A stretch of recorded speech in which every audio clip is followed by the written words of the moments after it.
신약성경 로마서 12장 1절 2절입니다. 자, 이서서 우리 같이 한 목소리로 받들어 봉독해 올리겠습니다. 시작. 그러므로 형제들아, 내가 하나님의 모든 자비하심으로 너희를 권하노니 너희 몸을 하나님이 기뻐하시는 거룩한 산제물로 드리라. 이는 너희가 드릴 영적 예배니라. 너희는 이 세대를 본받지 말고 오직 마음을 새롭게 함으로 변화를 받아 하나님의 선하시고 기뻐하시고 온전하신 뜻이 무엇인지 분별하도록 하라. 아멘. 할렐루야. 신년 2024년 한 해가 밝았고 그 첫 주일 예배, 신년 예배로 하나님 앞에 올려드립니다. 예배에 오신 여러분을 주의 이름으로 환영하고 축복합니다. 서로 인사할까요? 주 예수님의 이름으로 사랑하고 축복합니다. 주 예수님의 이름으로 사랑하고 축복합니다. 주 예수님의 이름으로 사랑하고 축복합니다. 존귀하신 살아계신 우리 하나님 앞에 영광의 박수 올려드리겠습니다. 할렐루야.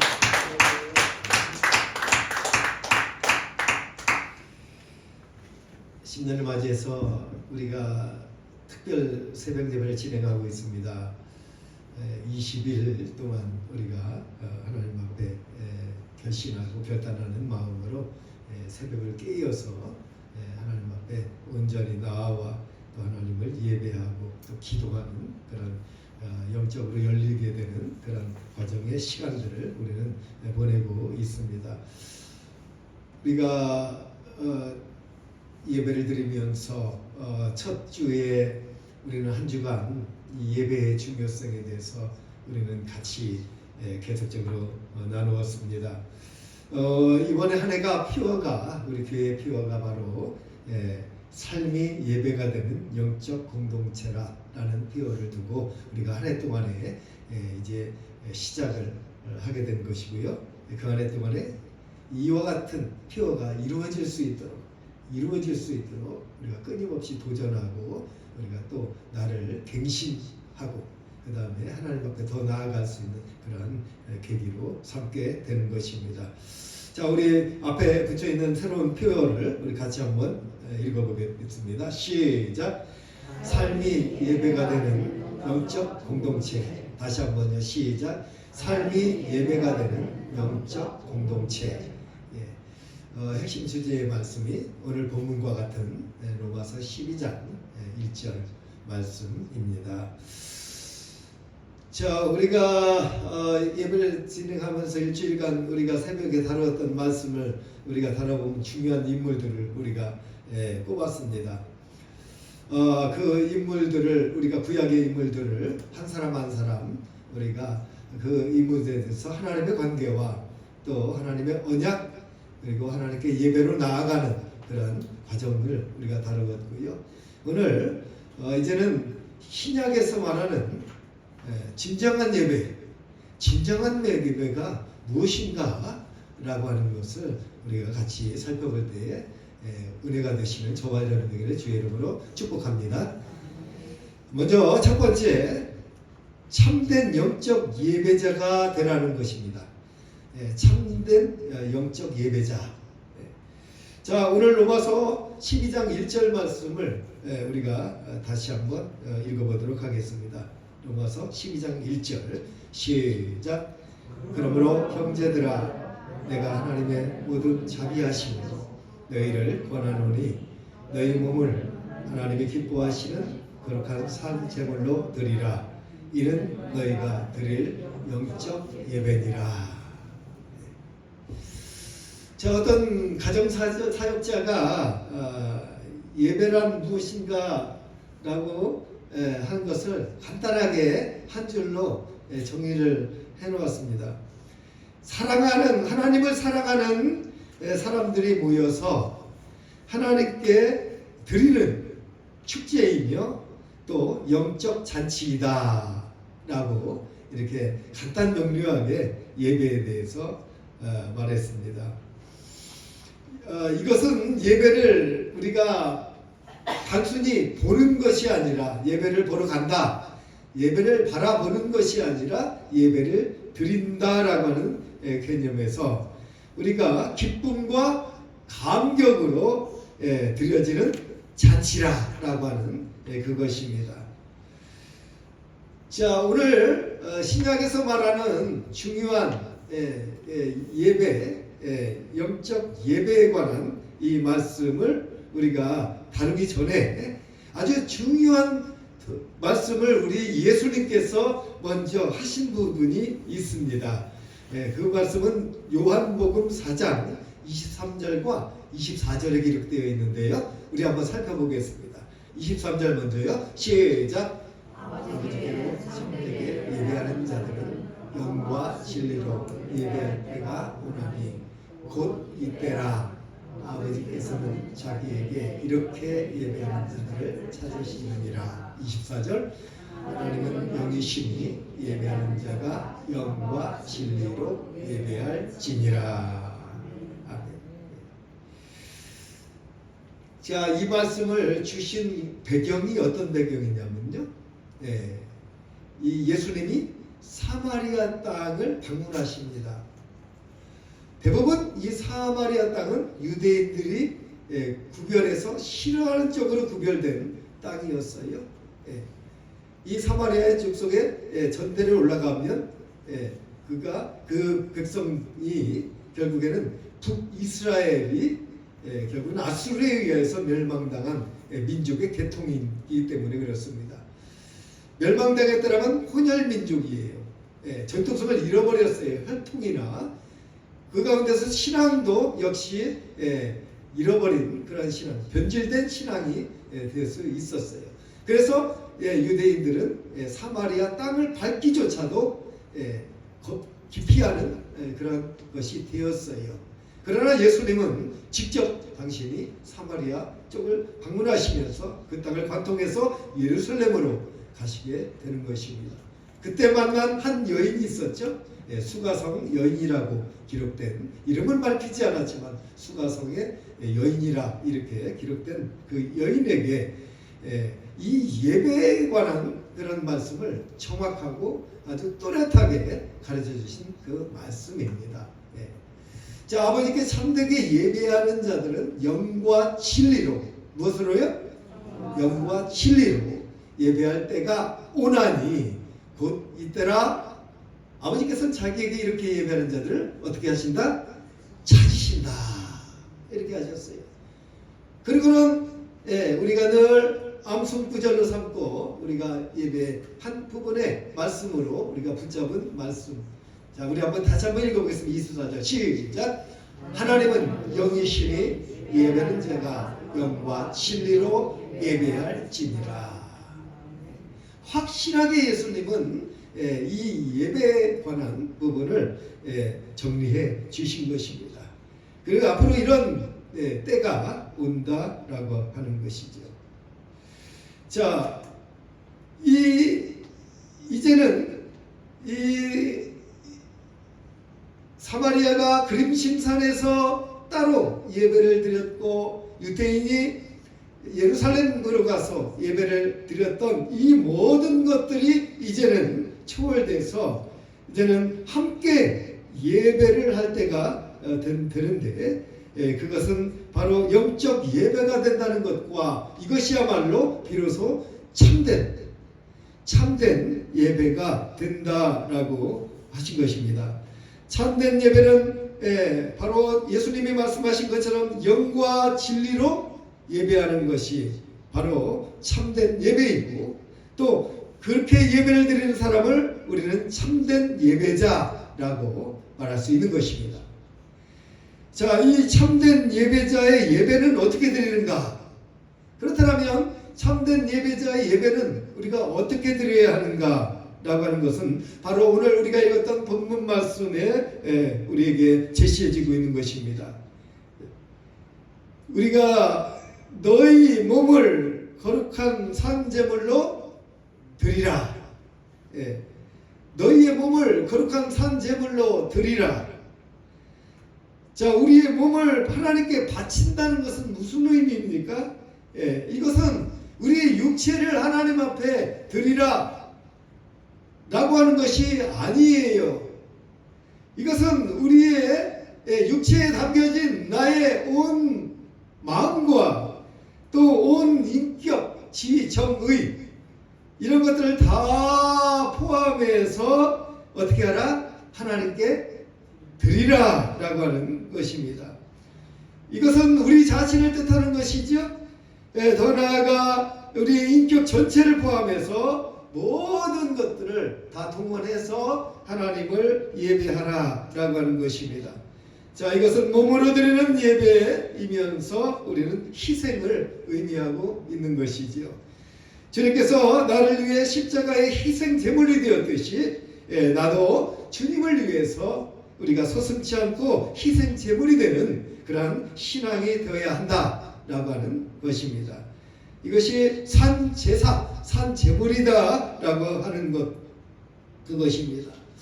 자, 우리가 하나님 앞에 온전히 드릴 수 있는 것은 무엇입니까? 이것을 포함되어 있는 것은 나의 시간, 그 다음에 나의 달란트, 즉 재주, 그 다음에 나의 소유, 내가 가지고 있는 것, 그 다음에 나의 생각, 나의 지식, 이런 모든 것들을 포함해서 모두 다 하나님 앞에 드리라 라고 하는 그것입니다. 이것이 바로 무엇이라고 했느냐? 영적 예배라 라고 이야기를 한 것입니다. 결국요, 예배라고 하는 것은 구약시대에 있었던 예배처럼 단순히 제사 행위만을 말하는 것이 아니라 삶으로서, 우리의 삶으로서 전적으로 하나님 앞에 나아가 하나님만을 예배하는 것이다 라고 하는 것입니다. 즉 나를 통해서 하나님이 기뻐하시는 예배, 또 하나님께서 가장 합당한 예배를 드리라 라고 하는 것이 되겠습니다. 자, 사랑하는 여러분, 올해 한 해에 우리가 예배의 순위의 삶을 작년에는 2순위로 두고 그전에는 3순위로 두었더라면 앞으로 이제 오늘부터 여러분의 삶 가운데 예배의 순위를 1순위로 끌어올리셔서 우리가 육으로 반응되는 그런 예배가 아니라 진정한 영으로 반응돼서 우리가 기쁨으로, 참 기쁨으로 하나님만을 예배하는 저와 여러분이 되기를 주의 이름으로 축복합니다. 두 번째, 삶으로 드리는 예배자는 변화된 사람입니다. 삶으로 드리는 예배자는 변화된 사람입니다. 자, 2절 말씀 먼저 전반절 변화를 받아, 거기까지 같이 한번 읽어봅니다. 시작. 너희는 이 세대를 본받지 말고 오직 마음을 새롭게 함으로 변화를 받아. 자, 이 세대가 어떤 세대기에 본받지 말라는 것일까요? 도대체 이 세대가 어떤 세대길래 너희가 절대 본받지 말라. 자, 무엇이 본이 안 된다는 것입니다. 우리가 이 세대를 살아가는, 이 세상을 살고 이 세대를 살아가는 현실을 바라볼 때에요, 무엇이 본이 되지 않는다. 하나님 보시기에도 본이 안 될 뿐더러 그렇게 해서는 안 되기 때문에, 그렇기 때문에 이 세대를 본받지 말라라고 하는 것입니다. 바로 우리가 이 말씀이 주신 초대교회의 때, 그 다음에 복음시대의 때, 이때에는 우리가 살펴보면 우상 숭배가 가득했고 우상에 빠지는 사람이 많았고 지도자나 또는 그를 따르는 백성들이나 모든 사람들이 이 우상에 빠졌던 그런 삶을 살아가고 있었습니다. 그리고 또 우상을 찾아 헤맸고요. 그 다음에 남색은 동성애예요. 이 동성애에 빠지고 이것의 윤리와 도덕이 무너져버린 그런 때였습니다. 그런 세대였어요. 그렇다면 지금 우리가 살아가는 이 세대는 어떤 세대입니까? 어쩌면 그때와 지금을 비교해보면 별다른 그런 차이가 없을 것입니다. 오히려 그때보다 더하면 더하지 결코 덜하지는 않다라고 우리는 여길 수가 있는 것이죠. 절대 이 세대도 역시 본받지 못할 그런 세대다라고 하는 것입니다. 자, 그렇기 때문에 우리가 교회와 세상이 구별되어야 할 것이 있습니다. 그것은 무엇입니까? 예배자로서의 먼저 갖춰야 될 거룩함입니다. 거룩함. 자, 세상에서는 거룩이라는 표현을 하지 않아요. 거룩하다라는 표현은 세상에 쓰이는 단어가 아닙니다. 교회에서 쓰입니다. 그리고 하나님의 관계에서만 우리가 사용되는 용어로서 거룩을 말하고 있습니다. 근데 문제는 현실에도요, 교회에서도 거룩이란 말을 점차 잊혀지고 가고 있다라고 하는 것이죠. 자, 우리의 기억 속에서도 이와 같은 거룩이라는 단어가 점점 약화되고 점점 또 사라지고 있어요. 하나님의 거룩하심에 대한 우리는 하나님의 형상으로 회복되어야 하는 것이 원칙입니다. 자, 다시 한번 말합니다. 이 거룩함이라고 하는 원칙이, 중요한 원칙이 무엇이냐? 바로 하나님의 형상으로 회복되어 나가야 하는 거룩이에요. 그렇기 때문에 우리가 이와 같은 거룩하신 하나님의 형상이 우리에게 나타나 보여져야 하는데, 어디에 나타나야 되는데, 우리의 삶 속에서, 우리의 생활과 삶 속에서 이 거룩성이 나타나 보여져야 한다라고 하는 것입니다. 자, 우리가 이 세상을 살아가면서 이것이 잘 안 되거나 또는 부담이 된다라고 하면은 우리가 무엇이 문제 있는가? 우리의 신앙의 기본의 문제가 되겠죠. 우리의 신앙의 기본이 문제가 있을 수 있는 것입니다. 왜냐하면 내가 이 세상을 살아가면서, 이 세대를 살아가면서 내가 이 세대와 같이 더불어 살아가는 그런 세대로서 살아가야 하는데, 이것이 분명히 구별되는 것이기 때문에 때로는 우리에게 힘이 되고 우리에게 걸림돌이 될 수 있는 이런 부분이라고 생각하기 때문에, 그렇다면 이것이 막힌다라고 하면 무엇이 되겠느냐? 하나님의 관계성에서 거기서 차이를 생기게 되는 거고요, 온전한 하나님을 만날 수 없게 되는 것이고요, 결국에는 그것은 우리의 기본적인, 가장 기본적인 신앙의 미스, 즉 문제가 생길 수 있다라고 하는 그것이 되는 것입니다. 그렇기 때문에 오늘 본문의 그 말씀이 이 세대를 본받지 말고 오직 마음을 새롭게 함으로 변화를 받아, 새롭게 함으로 변화를 받아, 이렇게 말하고 있는 것입니다. 그 다음에 이어지는 말씀, 우리가 같이 한번 우리가 나눌 텐데요. 그렇다면 마음을 새롭게 하고 변화를 받는다라고 하는 그 의미는 무엇인가? 자, 우리의 신앙은 완결이 없습니다. 우리의 신앙은요, 사실은 이 세상을 살아가면서 끝은 없어요. 계속적으로 우리는 완전하지 못하기 때문에 완전함을 향해서 우리가 나아가는 신앙입니다. 다시 말합니다. 내가 완전할 수 없어요. 내가 아무리 한다 하더라도 내가 완벽하게 깨끗해질 수는 없고요. 그렇기 때문에 우리의 신앙이 뭐냐? 이 세상을 살아가면서 우리는 지속적인 삶의 변화, 삶의 변화를 우리는 꿈꾸고 또 그 변화를 향해 나가게 된다라고 하는 것입니다. 자, 우리가 정수기가 있습니다. 정수기. 정수기가 역할이 뭐예요? 수돗물. 수돗물은 더러운 것과 오염된 물, 여러 가지 이런 것들을 깨끗하다라고 정부가 얘기를 하지만 실질적으로 건강에 해로운 것이 섞일 수가 있기 때문에 신뢰가 안 돼서 정수기를 갖다 놓습니다. 자, 정수기의 역할은 필터로 오염물, 불순물을 걸러주는 역할을 해요. 자, 우리 오염된 것은 눈에 보이지 않아요. 그리고 깨끗이 못한 것, 눈물이나 더러운 찌꺼기 이런 것들이 눈에 확인할 수가 없어요. 그런데 이 필터라고 하는 것을 통해서 우리는 신뢰할 수 있는 것은 무엇입니까? 분명히 그것을 통해서 다 걸러질 수 있다. 다 걸러질 수 있다라고 하는 그것이죠. 그래서 이 필터를 우리가 신뢰하게 되는 것인데, 그러면 이 필터라고 하는 것은 계속 써먹을 수 있는 거야? 아니죠. 예. 바꿔줘야 돼요. 바꿔줘야 됩니다. 오염되면 이 필터는 또 바꿔줘야 돼요.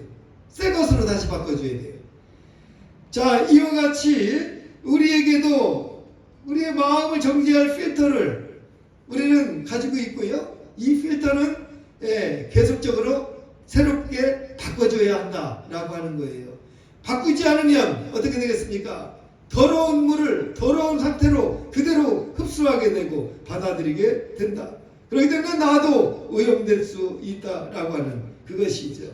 자, 거룩해지려면 마음에서 나오는 더러운 생각과 분노, 혈기 이러한 것들이 내 삶에 불필요한 것들, 필요가 없는 것들, 이런 것들은 다 걸러내고 빼버려야 한다라고 하는 그것입니다. 자, 이 말씀은 우리가 고린도전서 6장 9절 11절에 우리가 기록이 되어 있어요. 고린도전서 6장 9절에서 11절까지 말씀.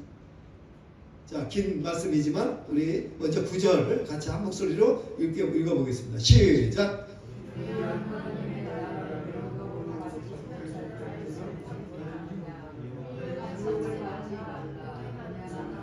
우상 숭배하는 자는 가늠하는 자나 탐색하는 자나 남색하는 자나 10절 도적이나 탐욕을 부리는 자나 술 취하는 자나 모욕하는 자나 속여 빼앗는 자는 하나님의 나라를 유업으로 받지 못하리라. 11절 너희 중에 이와 같은 자들이 있더니 주 예수 그리스도의 이름과 우리 하나님의 성령 안에서 씻음과 거룩함과 의롭다 하심을 받았느니라. 아멘. 분명히 하나님은 우리에게 말씀을 통해서 필터로 걸러야 할 것, 우리의 마음 속에 담겨있는 필터로 걸러야 할 것을 이렇게 고린도전서 6장 말씀 속에 담아주셨습니다. 자, 우리가 버려야 될 옛 습관, 남겨둬야 될 이유가 하나도 없어요. 이런 것들은 다 청산되어져야 됩니다. 버려내줘야 된다는 거죠. 우리는 이와 같은 것들에 있어서 끊임없이 도전받아요. 끊임없이 공격받습니다. 그러나 이러한 모든 것들이 우리의 삶 속에서 적용되면 안 되는 거죠. 이런 것들은 하나님의 것이 분명히 말합니다. 하나님의 것이 아닙니다. 다시 말합니다. 성령 하나님의 것이 아닙니다. 그렇기 때문에 이것은 어떻게 돼요? 끊어내버려야 합니다. 우리에게 청산되어야 되는 것이에요.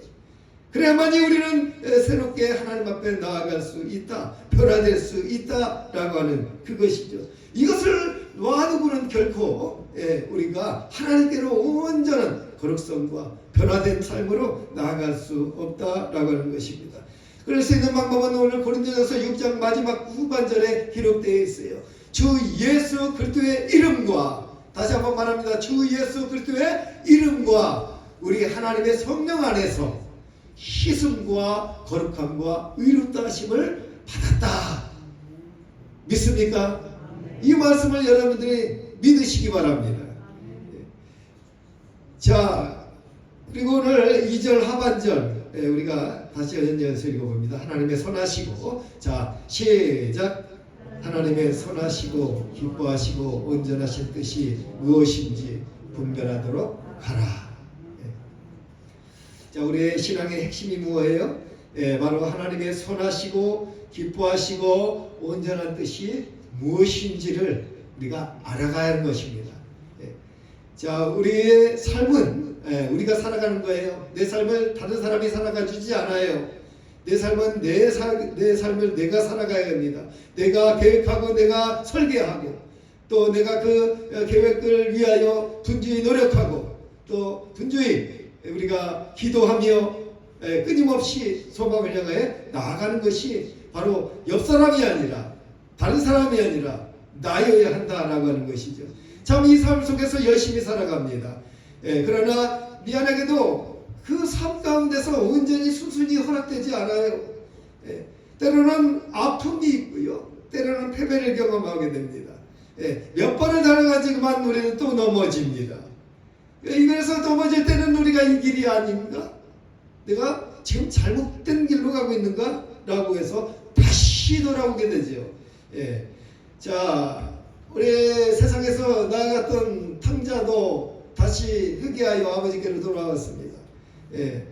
자, 우리의 인생 가운데 역사하시고 인도하시는 하나님, 우리는 하나님 앞에 끊임없이 우리의 인생을 말씀을 드리고 그분께 여쭈어야 한다라고 하는 것인데, 자, 이것을 잘했던 인물이 우리가 지난주에 일주일간 다뤘던 인물 있었습니다. 먼저는 노아를 다뤘고요. 그 다음에 아브라함을 다뤘어요. 그 다음에 아벨, 그 다음에 다윗. 이와 같은 4명의 신앙의 선배들을 우리가 살펴보았습니다.